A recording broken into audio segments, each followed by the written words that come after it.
Assalamualaikum warahmatullahi wabarakatuh. Salam guru penggerak. Apa kabar Bapak Ibu guru hebat? Perkenalkan, nama saya Novia Kustari.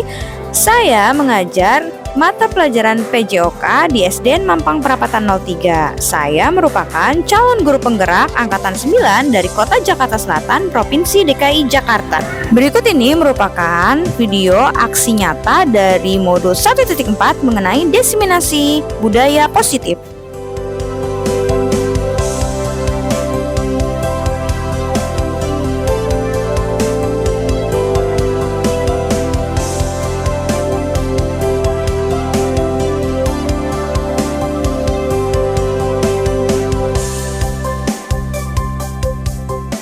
Bismillahirrahmanirrahim. Assalamualaikum warahmatullahi wabarakatuh. Ya, selamat siang Ibu Guru Bapak dan Ibu Kepala Sekolah. Terima kasih atas partisipasinya, atas kedatangannya dalam pemenuhan tugas aksi nyata saya pada modul 1.4 calon guru penggerak angkatan 9. Bismillahirrahmanirrahim. Puji dan syukur mari kita panjatkan kehadiran Allah Subhanahu wa taala karena nikmatnya kita bisa berkumpul di sini dan bisa melakukan silaturahmi tentunya ya. Kemudian sholawat serta salam tidak lupa saya panjatkan kepada Nabi besar kita Muhammad SAW, kepada saudaranya dan sampai kita kepada umatnya. Selanjutnya Bapak Ibu, maksud dari tujuan Bapak Ibu saya minta partisipasinya di sini yaitu dalam rangka melaksanakan aksi nyata modul 1.1 pada diseminasi budaya positif pada pendidikan calon guru penggerak angkatan 9. Nah, untuk selanjutnya kita akan buka dengan menyanyikan lagu Indonesia Raya. Kepada Bapak Ibu guru mohon berdiri.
Baik, silakan berbalik Bapak Ibu.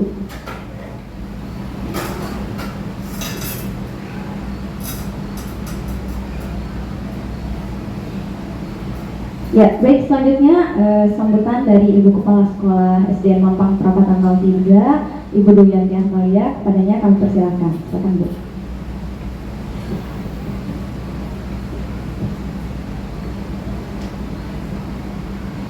Bismillahirrahmanirrahim. Assalamualaikum warahmatullahi wabarakatuh. Alhamdulillah, alhamdulillahirabbil alamin. Wassalatu wassalamu ala asrofil anbiya'i wal mursalin wa ala alihi wa sahbihi ajma'in. Rabbi shrahli sadri wa yassir li amri wahlul 'uqdatam min lisani yafqahu qawli. Amma ba'du. Yang saya hormati Ibu Novi serta Bapak Ibu guru SDN Mampang Perapatan 03.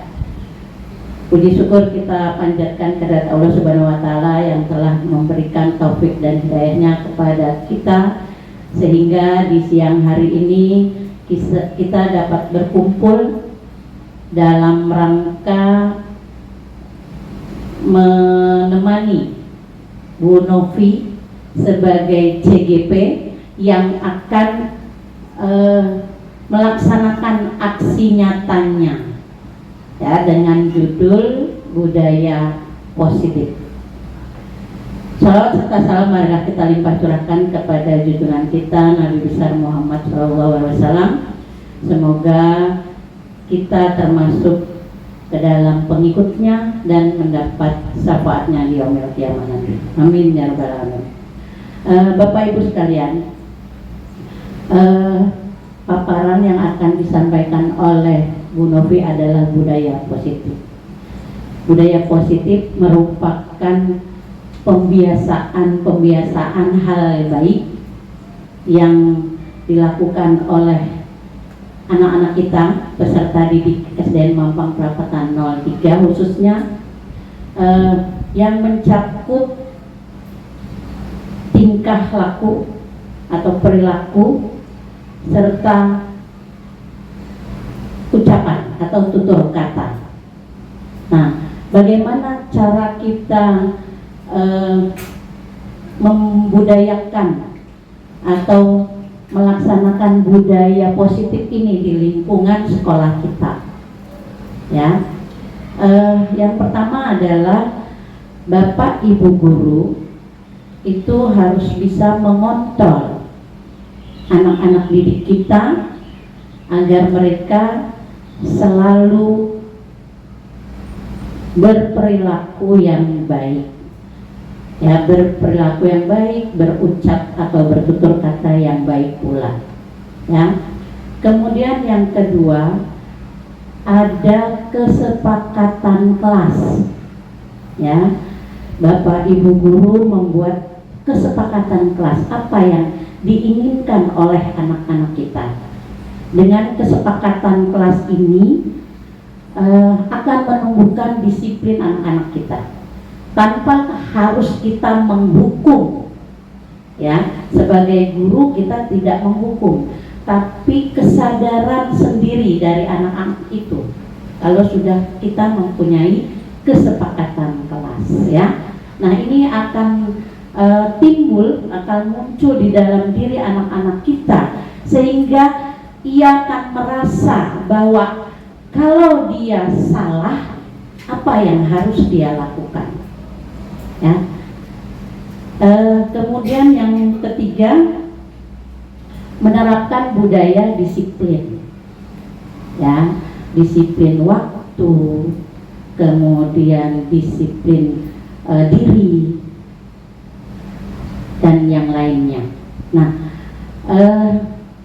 semua ini bisa kita lakukan, ya. Budaya ini bisa menjadi budaya di SDN Mampang Perapatan 03 jika Bapak dan Ibu bisa melaksanakannya seperti yang tadi saya sebutkan. 3 hal yang saya sebutkan itu bisa dilaksanakan di sekolah atau di kelas masing-masing, sehingga akan timbul atau akan muncul, ya, pribadi-pribadi peserta didik sehingga di SDN Mampang Perapatan 03 mempunyai budaya positif, ya.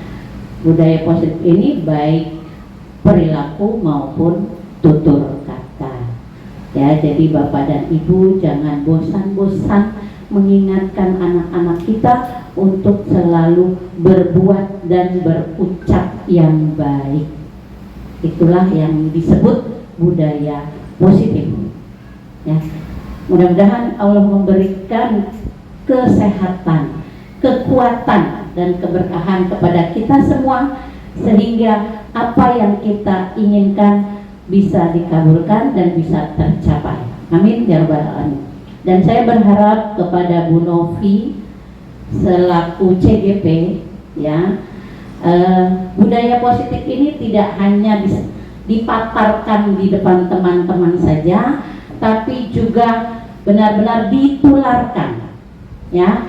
Apa yang akan dilakukan oleh Bu Novi bisa di transfer ke teman-teman, sehingga teman-teman pun bisa membantu dalam menciptakan budaya positif di sekolah kita, ya.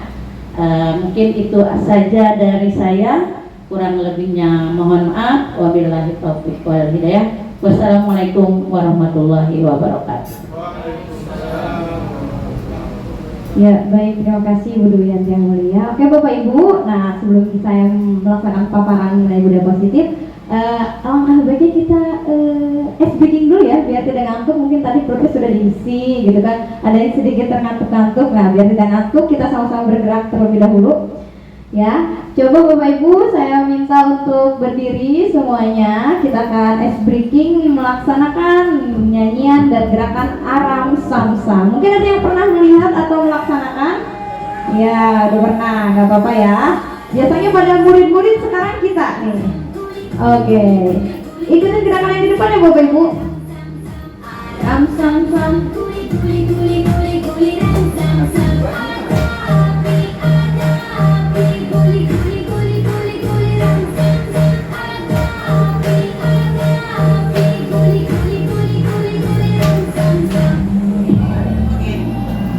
Sekarang lebih cepat lagi ya, jadi levelnya naik terus nih. Aram.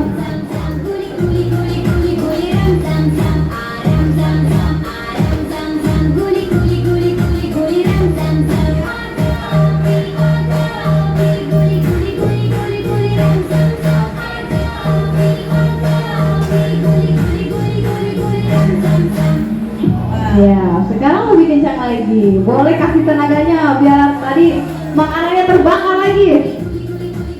Oke, lagi. Ya, mereka. Ayo Bu Titi. Ya, ayo Pak Dede, Pak Awaf. Oh, Bu Titi paling ahli nih. Biasanya suka dimainin di kelas 2 ya Bu Titi. Ayo. Oke, sekarang makin kencang lagi. Siap ya. Oke, ayo Bu Fati. Iya.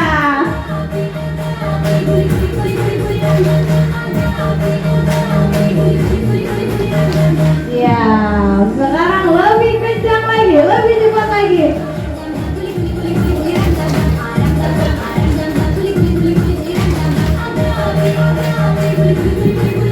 Oke, lanjut. Iya, terima kasih Bapak Ibu. Ternyata yang paling semangat Bu Titin loh. Ya, Bu Titin biasanya dimainin ya di kelas 2. Oke, terima kasih Bapak Ibu. Lanjut ya. Nah, ini dia materi yang akan saya sampaikan mengenai budaya positif. Ya, baik. Nah, untuk budaya positif sendiri ya yang akan saya paparkan, judulnya yang kali ini akan kita bahas yaitu mengenai menerapkan budaya positif melalui keyakinan kelas ya. Nah, bagaimana menerapkan budaya positif melalui keyakinan kelas, kita akan bahas bersama-sama. Nah, ini ada konsep inti budaya positif, di mana yang pertama ada disiplin positif, kemudian nilai-nilai kebajikan, teori motivasi perilaku manusia, hukuman dan penghargaan, kemudian kebutuhan dasar manusia, posisi kontrol guru, keyakinan kelas, dan segitiga restitusi. Inilah inti-inti yang akan kita bahas. Tapi sekali lagi di sini saya tidak bermaksud untuk menggurui Bapak Ibu semua. Nah, di sini saya mau berbagi. Kalaupun misalnya ada penjelasan saya yang tidak sepaham dengan Bapak Ibu, boleh Bapak Ibu memberikan pemahamannya, masukannya kepada saya ya. Nah, yang pertama kita akan membahas mengenai disiplin positif. Nah, sebelumnya ada latar belakang dulu kenapa sih kita harus menerapkan disiplin positif di sekolah.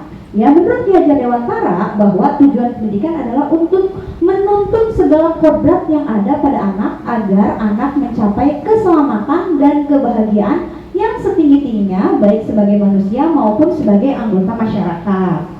Nah, untuk mewujudkan hal tersebut ada beberapa hal yang harus terpenuhi. Salah satunya adalah mewujudkan proses pembelajaran yang aman, kemudian nyaman, dan menyenangkan melalui penanaman budaya positif.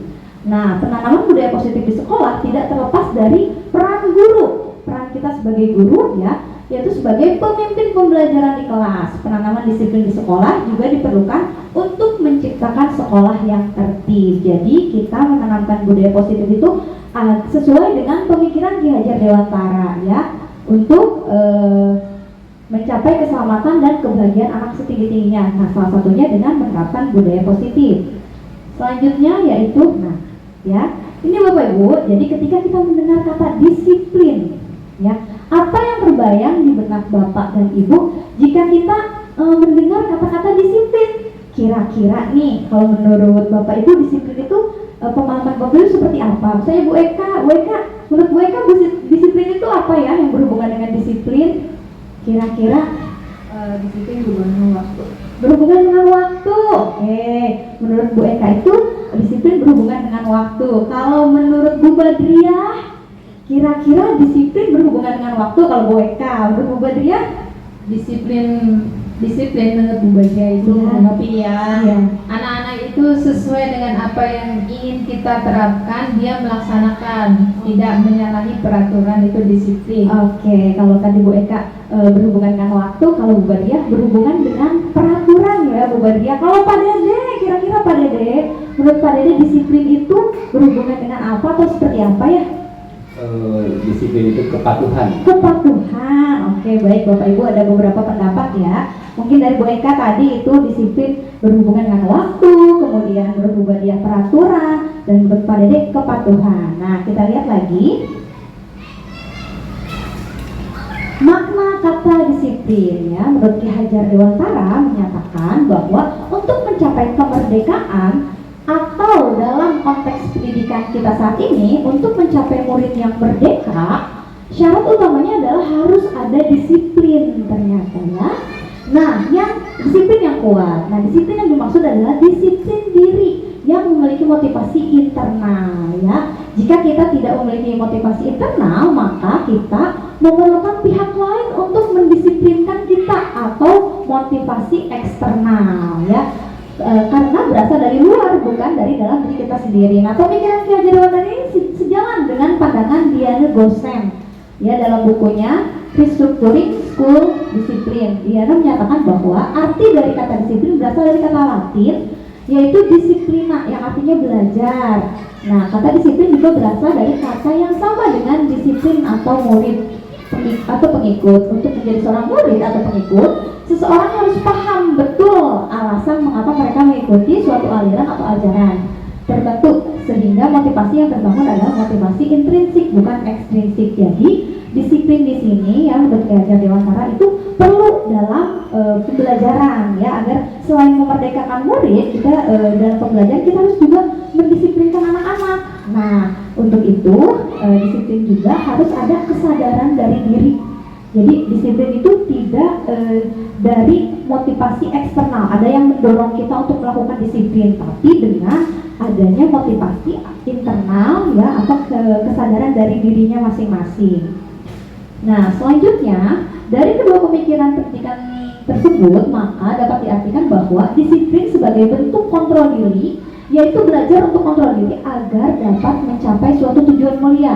Tujuan mulia di sini mengacu pada nilai-nilai dan prinsip-prinsip mulia yang dianggap seseorang. Kita namakan nilai-nilai tersebut adalah nilai-nilai kebajikan. Dengan kata lain, seorang yang memiliki disiplin diri berarti mereka yang bertanggung jawab terhadap apa yang dilakukan, karena mereka berdasarkan tindakan mereka pada nilai-nilai kebajikan.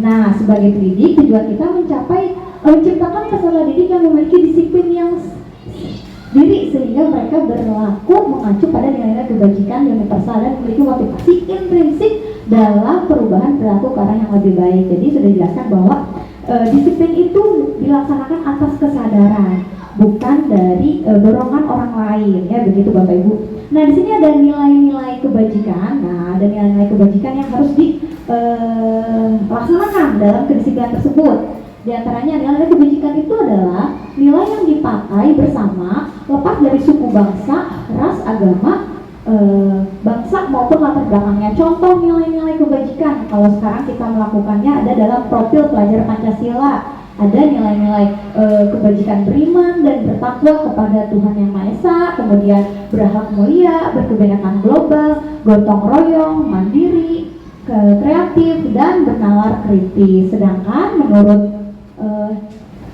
primary years program ada nilai-nilai kebajikannya, ada toleransi, kemudian rasa hormat, integritas, mandiri, antusias, empati, kemudian keingintahuan, kreativitas, kerjasama, percaya diri, dan komitmen. Kemudian untuk melaksanakan keterampilan hidup juga dipercayaan, ya, dapat dipercaya, lurus hati, terdengar yang aktif, tidak merendahkan orang lain, dan memberikan yang terbaik dari diri. Jadi ketika kita membuat kedisiplinan itu atas dasar kesadaran diri untuk melaksanakan nilai-nilai kebajikan yang ada di depan kita ini, ya.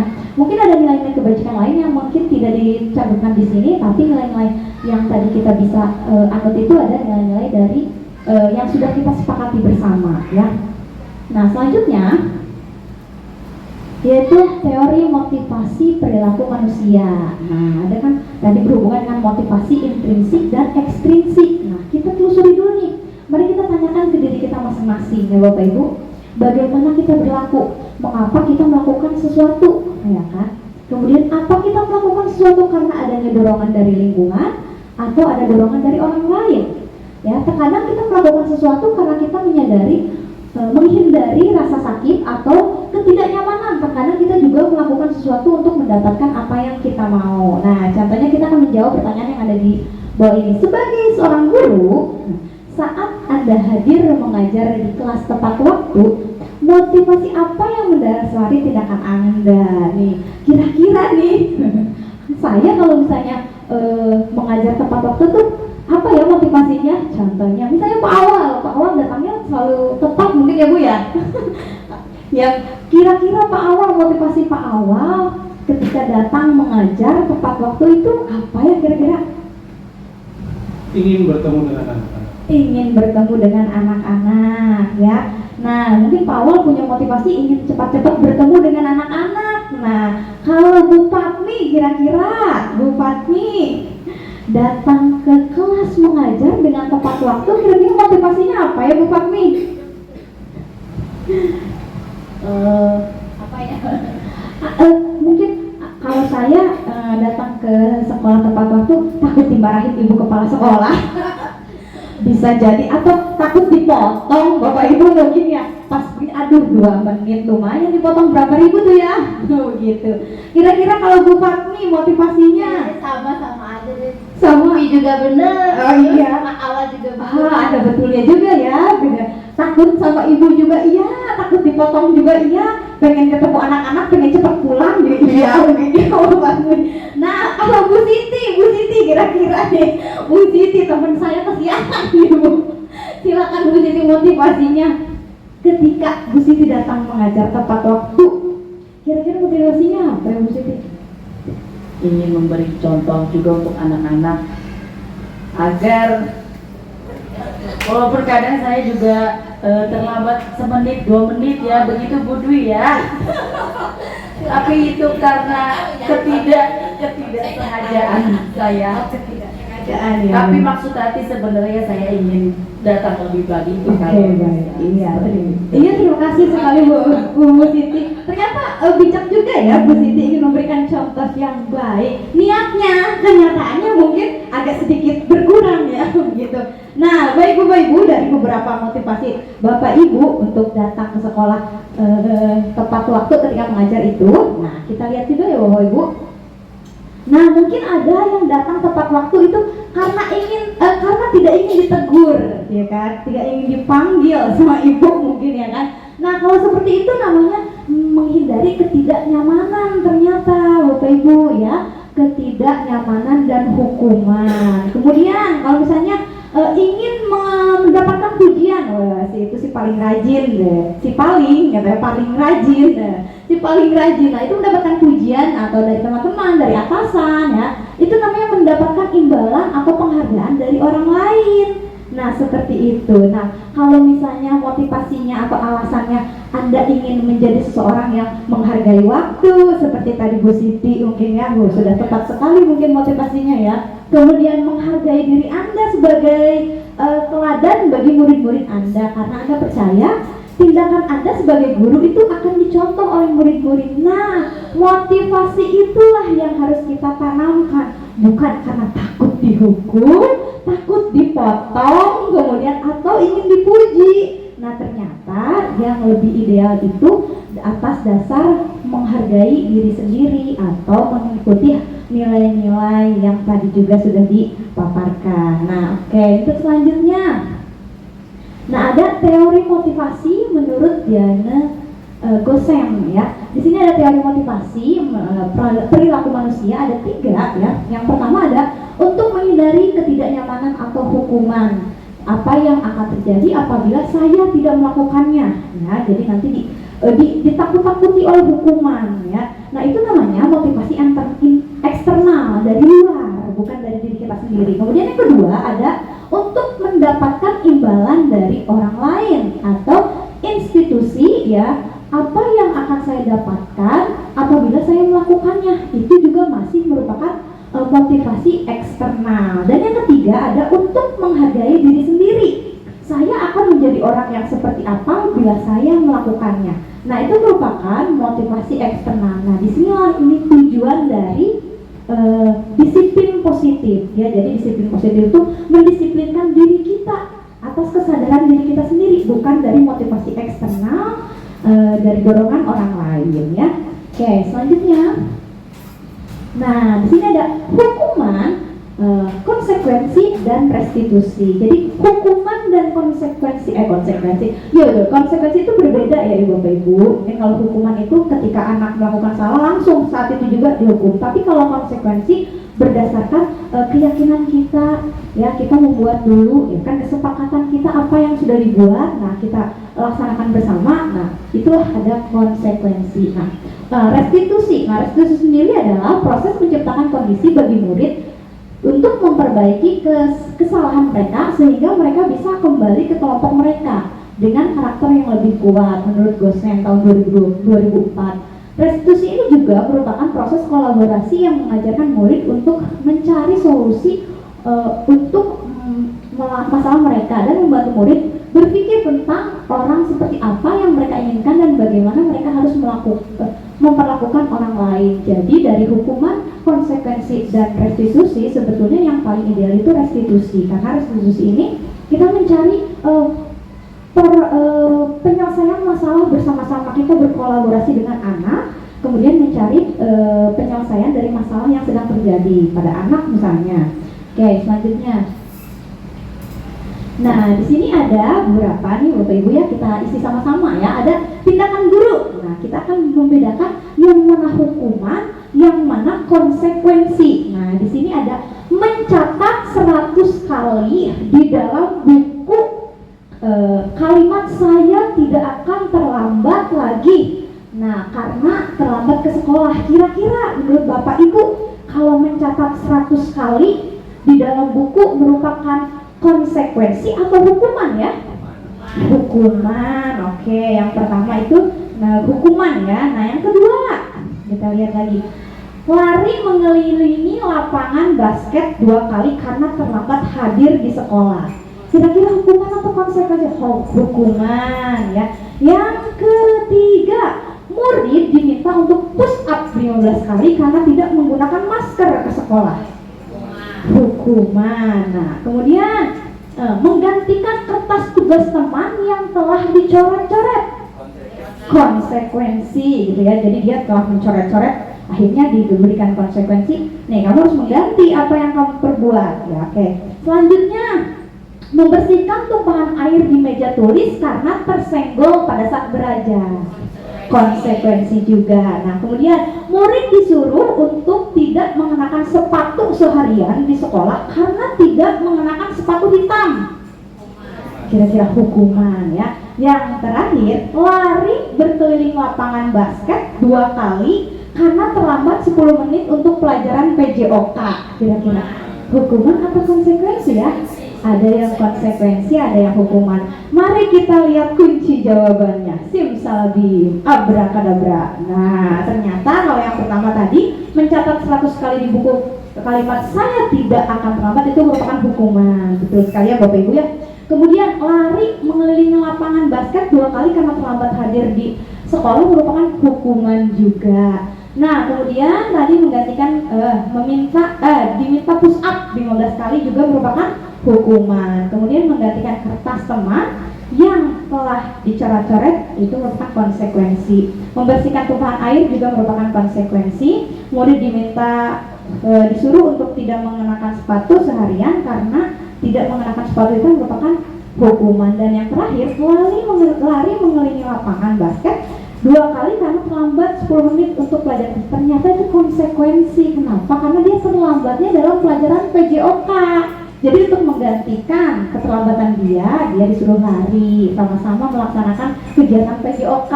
Mungkin begitu ya Bapak Ibu. Oke, selanjutnya. Ya. Nah, di sini saya juga baru tahu pada materi ini loh, ada yang ternyata dihukum oleh penghargaan. Kayak gimana sih dihukum sama penghargaan itu? Nah, ternyata menurut teori penghargaan itu tidak efektif Bapak Ibu. Jadi kita mengiming-imingi anak kalau menang mendapatkan PS5 misalnya. Kalau menang dapat sesuatu itu ternyata tidak efektif. Kenapa tidak efektif? Karena jika kita menggunakan penghargaan lagi dan lagi, maka orang tersebut akan tergantung pada penghargaan yang diberikan serta kehilangan motivasi dari dalam. Jadi ternyata penghargaan itu karena diiming-imingi merupakan motivasi luar atau motivasi ekstrinsik. Nah, kemudian jika kita memberikan seseorang suatu penghargaan untuk melakukan sesuatu, maka kita harus terus-menerus memberikan penghargaan itu. Kita tidak ingin orang tersebut meneruskan perilaku yang kita inginkan. Kemudian ketika seseorang diberi penghargaan atau dipuji di depan orang banyak, maka yang lain akan merasa iri. Nah, di sini nih dihukum oleh penghargaan. Jadi ketika orang lain diberikan pujian, diberikan penghargaan, ternyata ada seseorang yang iri. Ternyata, nah disitulah anak kita hanya memikirkan yang menang saja, yang teladan saja. Ternyata ada beberapa anak yang merasa iri dan sebagian dari mereka tidak menyukai orang yang diberikan penghargaan tersebut. Nah, jika suatu penghargaan diharapkan, namun Anda tidak mendapatkan, Anda akan merasa dihukum. Nah, ternyata seperti itu pengertian dan dihukum oleh penghargaan. Jadi ternyata penghargaan itu kurang efektif ternyata Bapak Ibu. Oke, selanjutnya. Nah, di sini ada keyakinan kelas. Nah, di sini yang pertama ini kurang jelas yang namanya peraturan kelas. Nah, di kelas sendiri Bapak Ibu apakah sudah membuat suatu peraturan atau sudah membuat suatu keyakinan? Kira-kira di kelasnya guru kelas ya, di kelasnya Bu Femi misalnya, di kelas Bu Femi sudah menerapkan atau membuat peraturan atau sudah membuat keyakinan? Sudah dicoba sih dengan cara yang sederhana.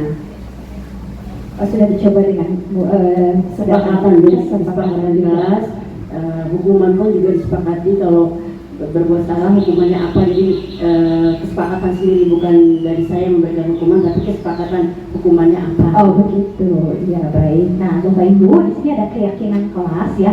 Keyakinan kelas ini berkembang ya dari yang pertama kita membuat di kelas itu peraturan kelas. Misalnya kita sudah membuat peraturan di kelas ya, nanti akan berkembang ya peraturan sudah kita rancang ya, dan diharapkan membuat peraturan itu bersama dengan anak-anaknya.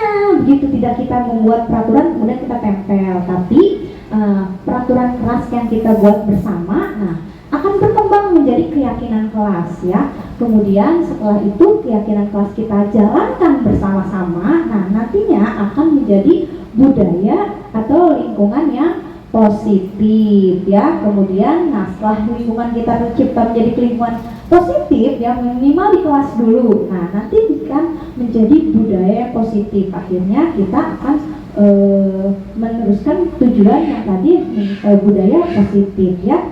Nah selanjutnya selain itu ada keyakinan kelas juga ya. Jadi berkembang dari peraturan, kemudian berkembang menjadi keyakinan kelas, sehingga dari keyakinan kelas itu menjadi lingkungan yang positif dan akan membudayakan ya, seterusnya menjalankan budaya yang positif. Oke, selanjutnya ada beberapa pertanyaan ya, nanti Ibu Bapak minta direspon juga. Nah, mengapa kita memiliki peraturan tentang penggunaan helm pada saat mengendarai kendaraan roda 2? Nah, kira-kira keyakinan apa nih yang ada dalam peraturan ketika kita harus menggunakan helm? Kira-kira keyakinan apa ya? Misalnya Pak Ibnu, menurut Pak Ibnu keyakinan apa yang ada dalam peraturan menggunakan helm ketika berkendara? Keyakinannya ya satu, untuk kita lebih aman. Lebih aman ya, gak ditilang. Oh iya, bisa juga ya mungkin. Nah, lebih aman untuk keselamatan mungkin ya Bapak Ibu. Jadi kita memiliki peraturan tentang menggunakan helm pada saat mengendara kendaraan itu agar lebih aman. Tadi di kata-kata Bapak Ibu ya, itu untuk keselamatan. Nah, selanjutnya mengapa kita memiliki peraturan tentang penggunaan masker atau mencuci tangan setiap saat? Kira-kira menurut Bu Desa nih, kalau menggunakan masker dan mencuci tangan, keyakinan apa ya? Kalau yang tadi mungkin keyakinannya untuk keselamatan. Nah, kalau pertanyaan nomor 2 keyakinannya untuk apa ya kira-kira Bu Desa? Pada intinya, kalau untuk masker ya, ini terlepas dari keadaan kita kemarin pandemi. Kalau pribadi saya itu sangat mendukung sekali untuk kesehatan. Iya, untuk kesehatan. Nah, iya. Nah, jadi nomor 1 pertanyaannya, keyakinannya dalam peraturan itu ada untuk keselamatan ya. Yang kedua untuk kesehatan. Nah, kita lihat juga keyakinan apa yang ada dalam peraturan yang sudah kita baca di depan ya. Yang pertama tadi ada keyakinan. Nah, jadi betul sekali ya, ada nilai-nilai keselamatan dan nilai-nilai kesehatan. Nah, nilai keselamatan atau kesehatan inilah yang kita sebut sebagai keyakinan. Jadi kita yakin kalau misalnya kita tidak menggunakan helm itu takutnya terjadi kecelakaan, kitanya jadi tidak aman, seperti itu. Nah, untuk yang tadi pertanyaan yang kedua, kalau kita tidak mencuci tangan, ya mungkin kurang sehat ya, ada bakteri-bakteri atau menggunakan masker juga. Nah, nilai-nilai kebajikan universal yang disepakati secara tersirat dan tersurat lepas dari latar belakang suku dan negara maupun agama. Nah, itu dia yang disebut nilai-nilai kebajikan ya Bapak Ibu.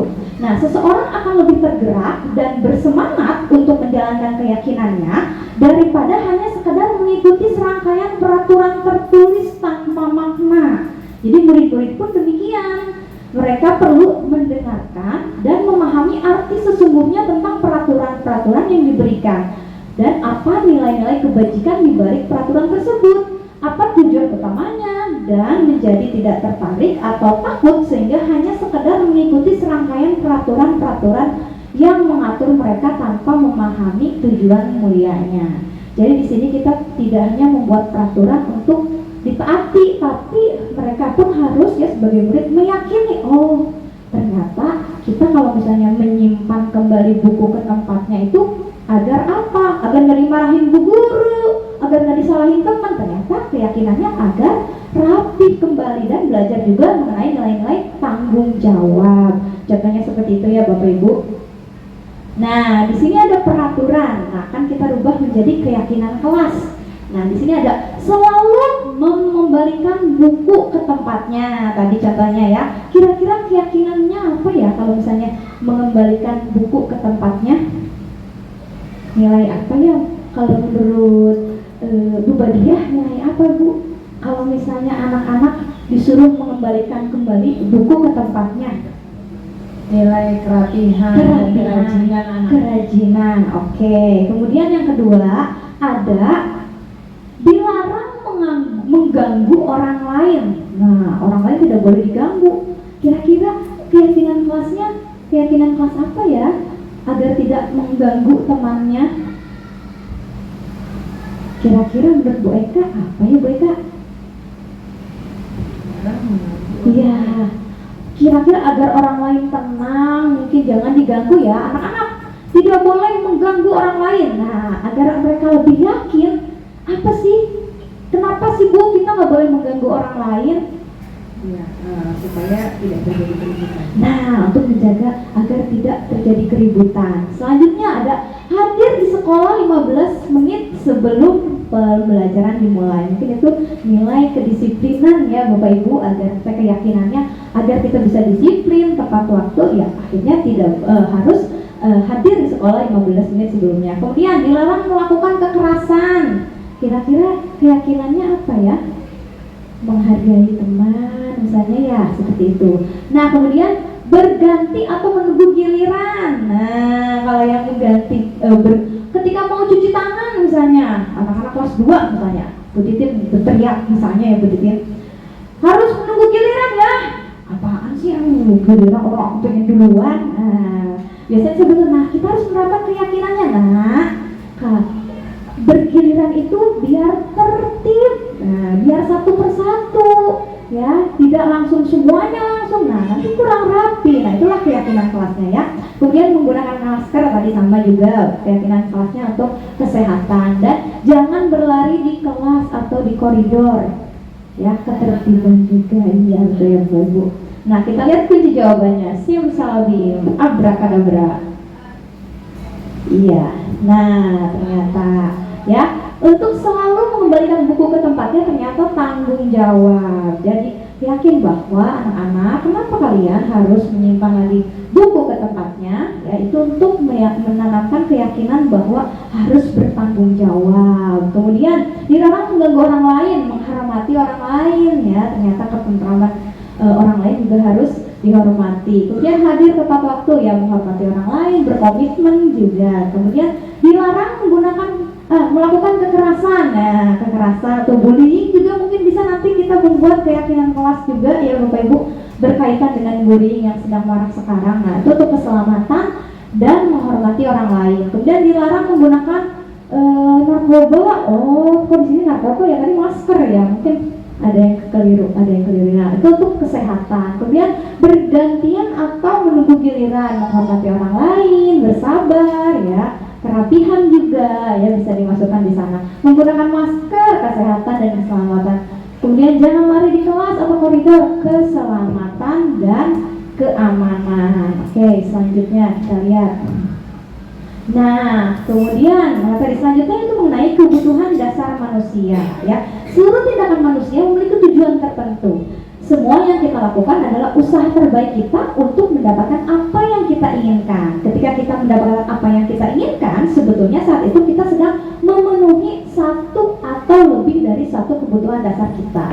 Ketika seorang murid melakukan sesuatu perbuatan yang bertentangan dengan nilai-nilai kebajikan terutama, atau melanggar peraturan, hal itu sebenarnya dikarenakan mereka gagal memenuhi kebutuhan dasar mereka.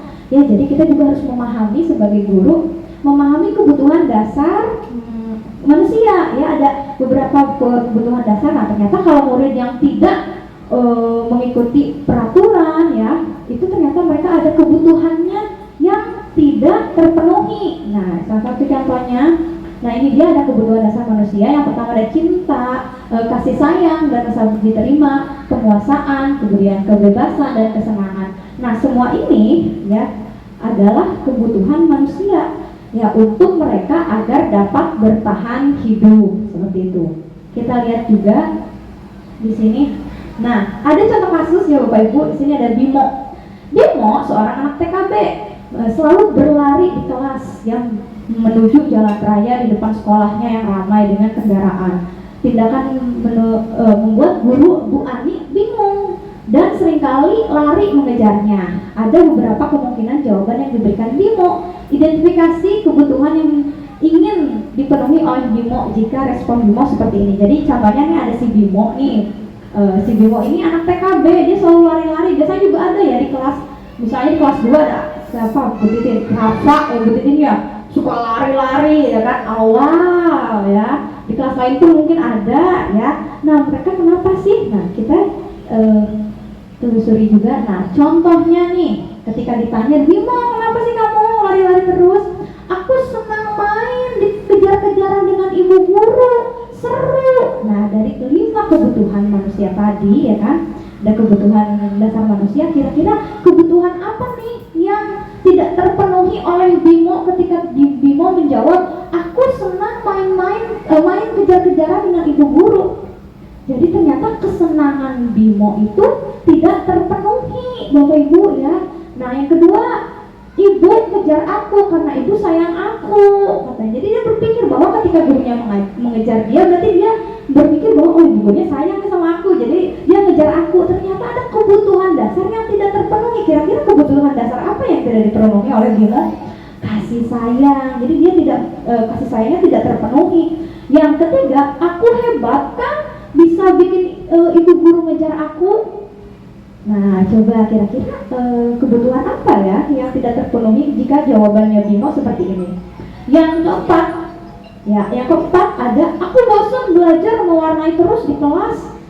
Nah, ternyata kebebasannya Bimo juga tidak terpenuhi ya. Kita lihat di sini apa saja yang tidak terpenuhi. Nah, dari jawaban Bimo yang pertama, ya betul, kesenangannya Bimo itu tidak terpenuhi. Jadi Bimo jawabannya, aku suka bermain kejar-kejaran dengan ibu guru. Nah, kemudian ibu kejar aku karena ibu guru sayang aku. Ya betul tadi, cinta dan kasih sayang. Kemudian aku hebat kan bisa bikin ibu guru kejar aku. Ternyata penguasaan. Jadi dia menguasai ibu guru nih. Jadi ternyata kebutuhan penguasaannya tidak terpenuhi. Yang terakhir, aku bosan belajar mewarnai terus di kelas. Nah, kebutuhan kebebasannya tidak terpenuhi ternyata ya Bapak Ibu. Nah, kita lihat. Nah, kemudian yang selanjutnya ada yang namanya posisi kontrol. Selain kita tidak tadi memahami tentang kebutuhan dasar manusia, ada juga posisi kontrol. Nah, di sini ada posisi kontrol guru, ada 5 posisi kontrol. Yang pertama, penghukum. Nah, di sini penghukum ini sikapnya yang ya seperti saya kayaknya Bu. Jadi sebelum memahami materi ini saya menjadi seorang penghukum begitu ya kan. Ada anak-anak yang nakal, teriak-teriak, gitu suaranya lantang. Jangan lari-lari nanti bunyi. Nah, begitu ya. Iya. Kemudian ada pembuat merasa bersalah. Biasanya ini manipulatif. Nah, kamu kenapa sih begitu? Nanti ibu dimarahin ibu kepala sekolah loh kalau kamu lari-lari terus. Nah, ternyata itu ya. Kemudian yang ketiga ada teman. Nah, ini ada plus minusnya Bapak Ibu. Ketika kita memposisikan diri kita sebagai teman, ya mungkin anak-anak bisa lebih dekat dengan kita, ya kita bisa merangkul anak, ayo nak kita posisikan diri kita sebagai teman gitu. Tapi ternyata kalau terus dilakukan mungkin anak ada merasanya dia agak sedikit melunjak ya, kalau zaman sekarang bahasanya melunjak begitu ya kan.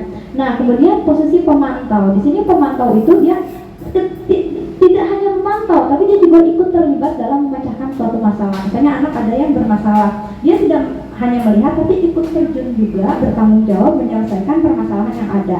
Nah, diharapkan kita atau saya pun sebagai calon guru penggerak dan Bapak Ibu pun idealnya itu kita ada di posisi nomor 5, yaitu manajer. Jadi kita memantau anak-anak, kemudian kita tidak ada di dua belah pihak yang salah dan yang benar, tapi kita memfasilitasi mereka untuk mencari pemecahan masalah yang ada atau yang sedang terjadi, yaitu jadi ada 5 posisi kontrol kita sebagai guru ya. Kemudian selanjutnya, nah ini ada contoh.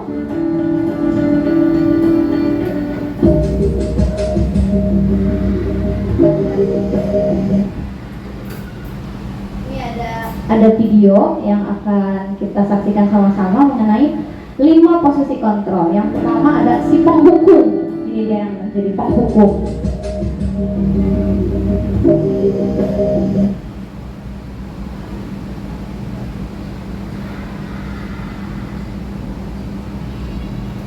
Maaf loadingnya Bapak Ibu. Iya kayaknya sih ya. Oke, kita lihat dulu di sini ya, 5 posisi kontrol.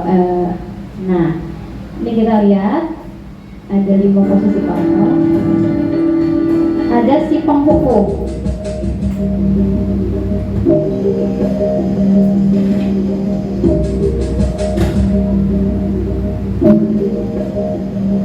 Naren,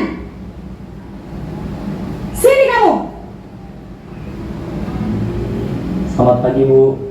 Selalu terlambat. Kamu deh, pasti terlambat. Maaf Bu, Saya Apa? Apa coba? Alasan kamu apa lagi? Kapan sih kamu tidak terlambat? Malas sekali ya kamu jadi anak. saya Dasar pemalas. Gak kapok-kapok sih kamu. Sudah berapa kali terlambat? Sana, kamu keliling lapangan basket 2 kali. Bu Nopi banget ya. kenapa saya harus keliling lapangan basket, Bu? Kenapa? Kamu melawan ibu? Berani-beraninya jawab. Sudah terlambat, masih berani jawab pula. Sekarang, keliling lapangan basket 5 kali sekalian. Biar kapok. Cepat. Pergi sana ke lapangan basket.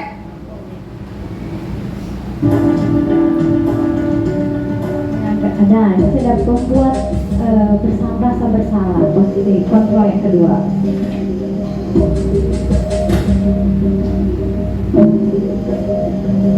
Naren!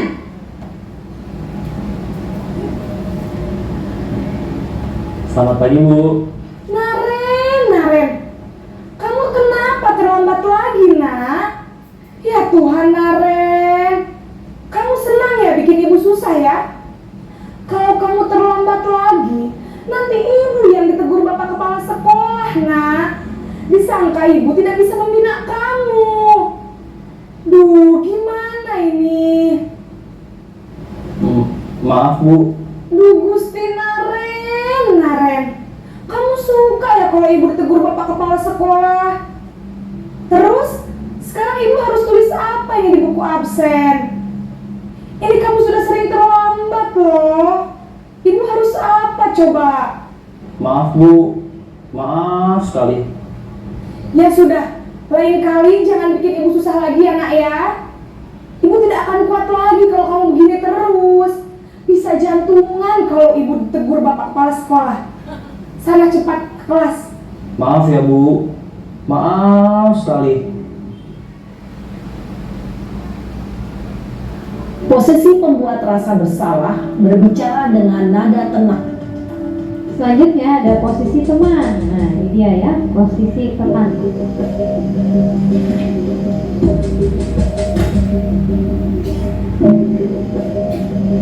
Naren!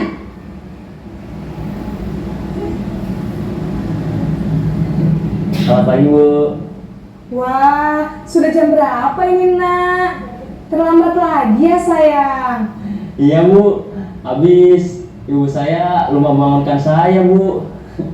Kamu malah menyalahkan ibu kamu. Kamu bukannya anak yang larinya paling kencang. Kok terlambat sih? Iya, Bu. Saya memang terlambat bangun tadi. Jadi, biarpun saya lari kencang, tetap gak kekejar, Bu. Ya sudah sana. Nanti lain kali larinya lebih kencang lagi ya. Biar gak terlambat lagi. Bikin seneng ibu. Demi ibu. Bisa kan? Bisa lah, Bu. Ya sudah sana masuk kelas. Ibu beresin urusan absen kamu. Kamu ini ada-ada saja. Nah, ini yang dinamakan posisi pemantau ya Bapak Ibu.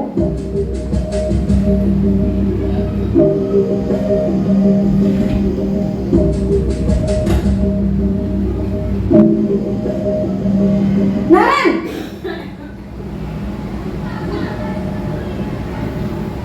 Selamat pagi, Bu. Naren, apa peraturan sekolah kita tentang jam berapa kita harus masuk sekolah, nak? Kita harus di sekolah jam 7, Bu. Iya betul, sekarang sudah jam 7.20. Naren sudah tahu konsekuensinya jika terlambat hadir. Paham, Bu. Saya harus tinggal kelas pas jam istirahat selama 20 menit. Iya benar, konsekuensinya demikian. Jadi nanti jam 9.30 pas istirahat, kamu harus tinggal di kelas, kerjakan tugas tambahan untuk ketertinggalan kamu, ya? Baik, Bu. Nah, yang terakhir ada posisi manajer Bapak Ibu. Kita lihat seperti apa kalau posisi manajer.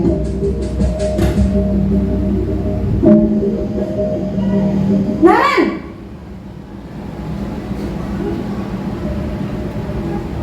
Selamat pagi, Bu. Selamat pagi, Naren. Maaf, Bu. saya terlambat. Iya, sekolah masuknya jam 7, sekarang sudah jam 7.20. Jadi sekarang bagaimana ini Naren? Maaf Bu, saya lupa setel alarm saya semalam. Baiklah, menurut kamu, keyakinan sekolah yang mana yang perlu kamu tingkatkan? Menghargai diri sendiri dan orang lain mungkin ya Bu. Setuju. Jadi, apakah Naren meyakini prinsip saling menghormati tersebut? Iya Bu, saya meyakininya. Apakah Naren bersedia memperbaiki masalah keterlambatan ini? Bersedia Bu. Bagaimana kamu akan perbaiki masalah keterlambatan ini? Saya akan coba untuk tidak lupa menyetel alarm saya Bu. Baik, kalau Naren lupa menyetel alarm di rumah, ada orang yang kira-kira bisa bantu mengingatkan tidak? Ada Bu, kakak saya, Kak Emma. Ada lagi selain Kak Emma? Selain Kak Emma, ada ibu saya. Baik, jadi yang mengingatkan Naren adalah Kak Emma dan ibu kamu ya? Kira-kira akan mulai setel alarm kapan nih Naren? Setelah pulang sekolah, akan segera saya lakukan. Baik, jadi Naren akan setel alarm untuk bangun besok pagi dan akan diingatkan oleh kakak dan ibunda Naren ya. Ada lagi yang mungkin perlu dilakukan Naren agar tidak terlambat bangun lagi? Tidak ada Bu. Baik Naren, terima kasih untuk kerjasama kamu. Sekarang kamu perlu kembali ke kelas untuk belajar. Baik Bu, terima kasih. Nah, itu dia Bapak Ibu 5 posisi kontrol beserta ilustrasinya. Jadi diharapkan kita semua itu sudah ada di posisi kontrol yang kelima, yaitu sebagai manajer ya. Jadi tadi dalam sebagai manajer kita bisa mengembalikan kepada anak-anak, tidak menghardik anak tersebut salah, tapi ditanya juga keyakinan apa yang kamu langgar, seperti itu. Oke, selanjutnya ini kami sudah. Nah, yang terakhir itu adalah segitiga restitusi ya Bu Ibu. Restitusi adalah proses menciptakan kondisi bagi murid untuk memperbaiki kesalahan mereka, sehingga mereka bisa kembali pada kelompok mereka dengan karakter yang lebih kuat. Ya, menurut Gosen tahun 2004. Restitusi membantu murid menjadi lebih memiliki tujuan disiplin positif dan memulihkan dirinya setelah berbuat salah. Restitusi bukan untuk menebus kesalahan, namun untuk belajar dari kesalahan. Jadi di sini ada segitiga restitusi. Kita bisa menjalankan segitiga restitusi itu ketika ada suatu permasalahan ya. Untuk kalau tidak ada masalah mungkin tidak bisa dilaksanakan. Nah, ada 3 ya tahapannya. Yang pertama menstabilkan identitas. Tadi menstabilkan ketika anak sedang mengalami masalah atau tadi saya terlambat datang, kita stabilkan dulu masalahnya, gitu kan, identitasnya. Kamu tuh melanggar peraturan di mana, misalnya begitu. Kemudian yang kedua validasi tindakan yang salah. Kira-kira menurut kamu tindakan kamu salah atau tidak ya? Nah, setelah itu menanyakan keyakinan. Tadi sudah diilustrasikan pada posisi kontrol yang kelima ya Bapak Ibu. Nah begitu. Nah di sini ada ilustrasi juga yang sudah saya buat. Nah ini saya buat sendiri. Agak loading mungkin ya Bapak Ibu. Asifah, tahu tidak kenapa ibu panggil Asifah ke sini? Tahu Bu, karena saya lupa mengerjakan PR Ibu. Apakah Asifah juga tahu tidak mengerjakan PR itu perbuatan benar atau perbuatan salah? Perbuatan salah Bu. Ibu tahu sebagai manusia kita pasti tidak luput dari rasa lupa. Ibu pun sama seperti Asifah, pernah lupa akan sesuatu. Iya Bu. Nah, Asifah melakukan kesalahan ini pasti punya alasan. Kenapa Asifah tidak mengerjakan PR? Saya lupa karena di rumah saya disuruh Bunda untuk menjaga adik di rumah. Oh begitu. Jadi Asifah sibuk menjaga adik karena disuruh Bunda, sehingga Asifah lupa untuk mengerjakan PR. Begitu ya? Ya betul begitu. Nah, kira-kira dengan melakukan kesalahan tidak mengerjakan PR, apakah Asifah sudah melanggar keyakinan kelas?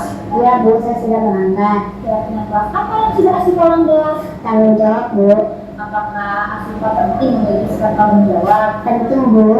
Jika tahu itu penting, apa yang akan Asifah lakukan ke depannya untuk memperbaiki kesalahan Asifah? Saya akan lebih bertanggung jawab pada PR yang harus saya kerjakan sebelum saya diminta Bunda untuk menjaga adik di rumah. Bagus sekali Asifah, tetap semangat dan semangat belajar kelas ya.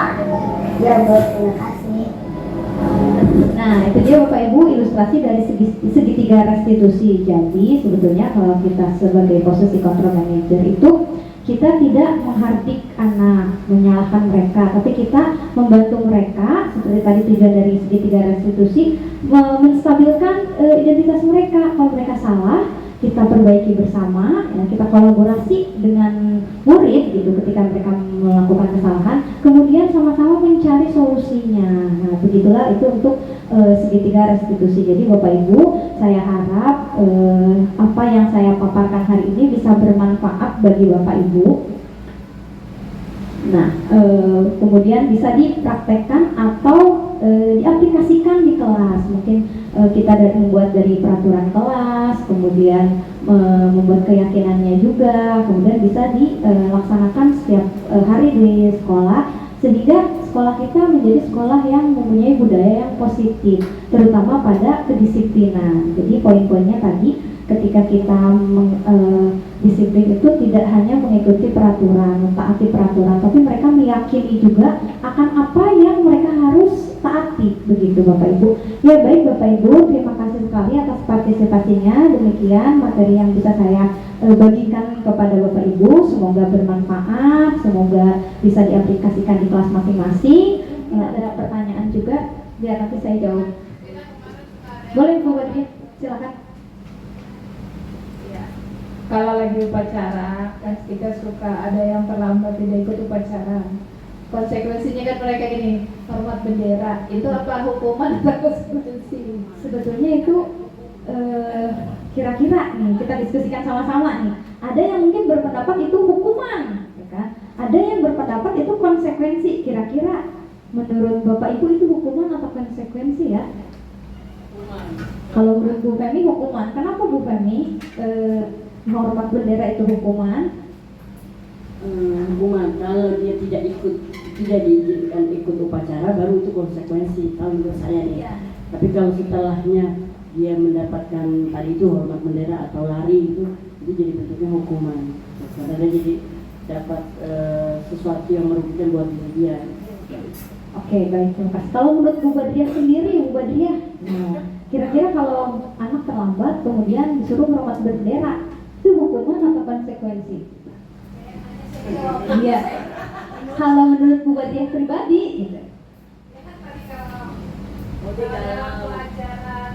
Kejokan tidak datang 10 menit kan menjadi konsekuensinya dia kan harus apa tuh tadi Bu Novi kasih apa? Iya.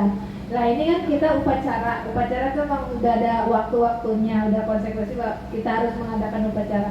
Tapi dia kan terlambat. Berarti menurut saya konsekuensinya ya dia ikut upacara sendiri gitu loh. Iya. Kalau saya juga sependapat dengan Bu Badriah. Kenapa? Karena menggantikan dia ketika upacara, mungkin ya dia disuruh hormat begitu. Mungkin ada pendapat lain. Menurut Bu Eka, konsekuensi atau hukuman ya Bu Eka? Kelihatannya berpikir, berarti mungkin ada kebingungan. Kita pecahkan bersama kebingungan itu. Menurut Bu Eka kira-kira apa ya? Menurut saya tadi sama Bu Badriah, mungkin kalau Bu Femi hukuman, katanya mungkin karena sudah selesai upacaranya begitu. Kita juga bingung karena kan tidak memberikan efek jerak ketika dia berjanda dikasih hukuman hormat bendera, tidak memberikan efek jerak karena ya itu tadi dia akan berbuat ulang lagi. Ya, nah ini dia nih. Nah di sini fungsinya restitusi tadi itu seperti itu. Jadi anak itu dipanggil dulu, enggak? Kamu telat, sini kamu berdiri, hormat bendera. Nah mungkin dia nggak tahu, apaan sih? Rapak biasanya seperti itu ya. Apaan sih sebenarnya apa? Mau tolong, gitu. Ternyata mungkin kita panggil dulu. Kita yang pertama tadi validasi tindakan yang salah. Pertama tanya, kenapa kamu terlambat? Mungkin nanti jawabannya, saya kesiangan bangunnya Bu. Kok bisa sih kesiangan bangun? Segala macam. Tanyakan kembali ke anaknya, kira-kira kamu berbuat seperti ini salah atau tidak? Begitu. Jadi anak itu bukan, kalau seperti itu mungkin tadi Bu Eka berpendapat tidak ada efek jerak ya, mungkin memang betul ya tidak ada efek jerak. Tapi ketika mereka menyadari kesalahannya, meyakini mereka tidak mengikuti keyakinan, mungkin mereka akan sadar seperti itu. Ada pertanyaan lain Bapak Ibu? Perbandingan kalau misalkan hukuman itu. Pak Dede pakai ini deh biar kedengaran.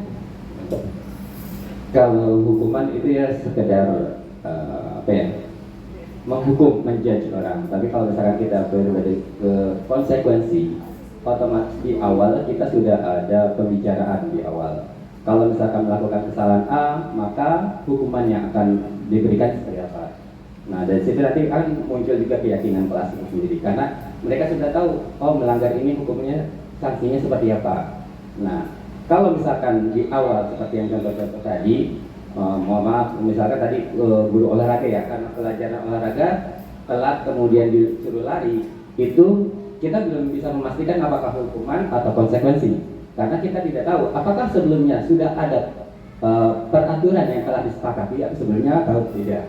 Sama halnya kalau misalkan kita upacara bendera, apabila terlambat, nah siswa apa konsekuensinya? Kalau misalkan konsekuensinya suruh menghormat bendera beberapa lama, nah itu namanya konsekuensi, karena sebelumnya sudah ada kesepakatan, ya, atau peraturan tertulis apa hukumannya untuk kesalahan A, apa hukumannya untuk kesalahan B, itu namanya konsekuensi. Tapi kalau tidak ada, kalau hukuman ya sekedar hukuman saja. Itu saja, terima kasih. Ya baik, terima kasih Pak Dede. Ya betul sekali, berarti PR kita mungkin ya Bu ya, mungkin nanti di awal tahun kita juga ada, mungkin kita membuat kesepakatan gimana Bu, boleh Bu? Seperti yang tadi Bu Novi sudah jelaskan, itu kan mulai dari peraturan. Jadi di tiap kelas itu kita sepakati peraturan masing-masing di kelas.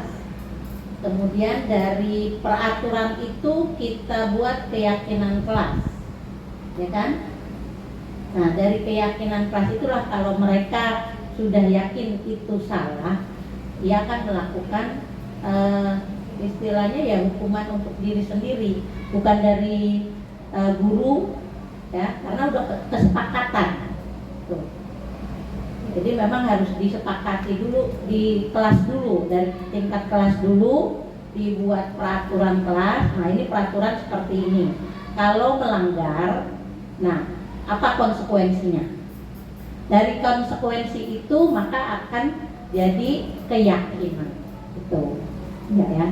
Jadi memang kalau saya lihat di sini untuk peraturan kelas, ya mungkin karena sudah terbiasa, sudah ada peraturan sekolah, sudah peraturan kelas tidak dibuat. Seharusnya memang kalau saya dulu memang ada peraturan kelas itu pasti dibuat gitu. Dan awal tahun ajaran baru itu kita sosialisasikan kepada siswa maupun kepada orang tua. Kita punya peraturan di kelas ini seperti ini. Gitu. Cuma belum sampai kepada keyakinan karena belum ada waktu itu pelajarannya. Itu dulu, ya. Ternyata ya cuma sampai konsekuensi aja, cuma sampai konsekuensi. Baik, ternyata ya saya juga mendapatkan ilmu baru ya, alhamdulillah gitu selama mengikuti CGP. Ternyata ada ilmu-ilmu, jadi semakin saya belajar semakin saya mengetahui bahwa ilmu saya ternyata kurang gitu. Ternyata amat sedikit juga ilmu yang saya punya sekarang. Nah saya juga ingin menularkan misalnya ilmu yang saya dapat kepada Bapak Ibu ya, terutama ya tujuannya untuk kemajuan sekolah. Mungkin ya tadi bagus juga masukan dari Ibu, kemudian Pak Dede juga dan lain-lain ya. Nanti kan seperti yang judul yang sudah saya rancang, yaitu menerapkan budaya positif melalui keyakinan kelas. Nah kita nanti mungkin di awal pelajaran awal juga semester baru ya, kita bisa sama-sama di tiap kelas masing-masing membuat peraturan, kemudian disepakati bersama apa tuh peraturannya. Nah sehingga nanti kita punya keyakinan kelas masing-masing, sehingga bisa menjadikan budaya yang positif begitu. Sekolah kita bisa insya Allah menjadi sekolah yang disiplin begitu. Nah di sekolah pun mungkin nanti ada beberapa peraturan yang mungkin di kelas-kelas juga ada. Ketika misalnya upacara, mungkin kita juga buat peraturan dan kesepakatan juga. Nah disamakan di setiap kelas ya Bu ya. Mungkin jadi kalau misalnya kegiatan apa yang bersangkutan di kelas, mungkin kelas itu yang membuat kesepakatan dan peraturan. Tapi ketika hal kegiatan-kegiatan yang dilaksanakan bersama-sama, kita juga bisa membuat keyakinan kelas, ada kesepakatan kelasnya bersama-sama.